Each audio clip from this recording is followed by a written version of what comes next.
I was very happy to see, Stephen, I mean, you and I have spoken about this many times, that, the French authorities have finally done what I suggested months ago, which was stick a knife in one of the dinghies. I mean, that seems to be a no-brainer to me, because if you can't get in a boat because it's been deflated, you're not coming. Absolutely, and it's stunned. I think most people I've spoken to have said, why haven't they done this before? We've been crying out for it. And it seemed the most obvious thing. And if you look at the French police, and I've been to Calais many, many times, it's not as if they're short of their tactical force units that's there. They have thousands of those guys going up and down the motorway all the time. So why haven't they been on the beaches? Well, it seems, as I say, to be a completely obvious thing to do. And judging from that leaked report, which we saw over the weekend from Richard Tice in the Mail on Sunday, it's very clear that the Department of Defence is now using better techniques, that they actually know where the boats are coming from. They can pinpoint where the boats are before they leave. So it's not as if, it's a mystery to anyone. Well, what's amazing is the French have received nearly £500 million in funding to help with the security on the Calais shores and hosting people in Calais. So they know where they are.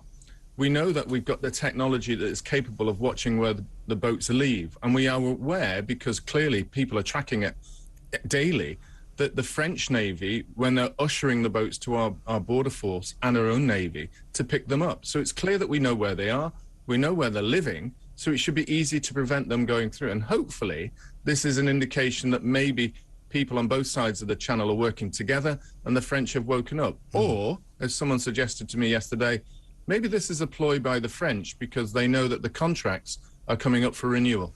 Well, that wouldn't be surprising either. But, I mean, given the Albanian factor now, as Candice Holsworth was saying here, she'd like to hear more from the candidates, Liz Truss and Rishi Sunak, about the specifics of what they will do.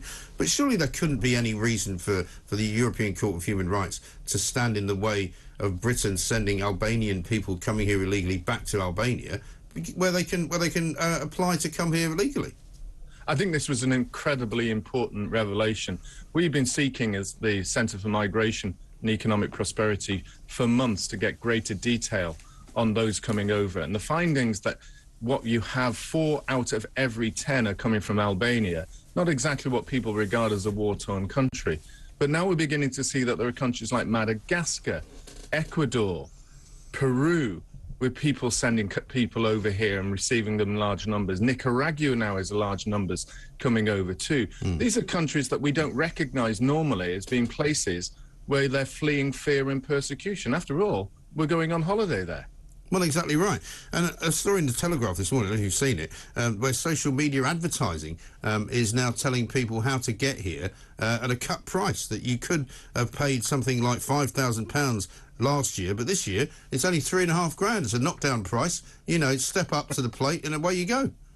Absolutely. I mean, the costs to the people smugglers is minimal when you're thinking how many they're getting in at £3,500 a time on the boats to the Channel migrants. We worked out last year that they're roughly making around £250 million a year, which is not a small sum. So it's really in their interest to keep this business model going. It really is quite an extraordinary state of affairs. Stephen, thank you very much indeed. Stephen Wolf, Director of the Centre for Migration and Economic Prosperity. I mean, when you hear that sort of conversation and you realise in a way that Britain has become a kind of a laughing stock, it's a destination for anybody who fancies coming here. I mean, it's absolutely ludicrous, isn't it? Yeah, I think this is just years of this being neglected. It's too messy. People don't want to get involved with it. Politicians, don't see any capital in it, political capital in it, so they just let it go. But there should be, because it's by far and away one of the most important subjects that we talk about here on talkTV all the time, that when people ring up, they want to know what's being done. People who live in certain parts of the country who say, you can't get a hotel room here at an average sort of price because they're all booked out, because Serco or the Home Office has basically delivered a whole load of people into these hotels, and we don't know how long they're there for. They wander about in the town. Nobody knows who they are. Now we do know who some of them are, at least.